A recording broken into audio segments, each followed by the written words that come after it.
શરીયતમાં આવી જાય, મદરસો આવી જાય.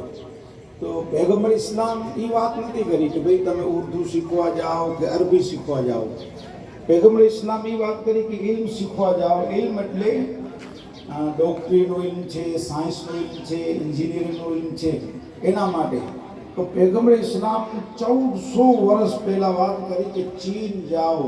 તેની ચીનનું કાંઈ એટલું વેલ્યુ નહોતું.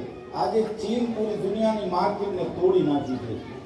તો આપણે ઇલ્મ શીખવા, તમને એક ઉદાહરણ આપું કે દીની દુનિયાવીની આપણે વાત કરી છે તો એનો એક જાગ સાહેબ જો એના કરી ને દીની પણ ઇલ્મ છે.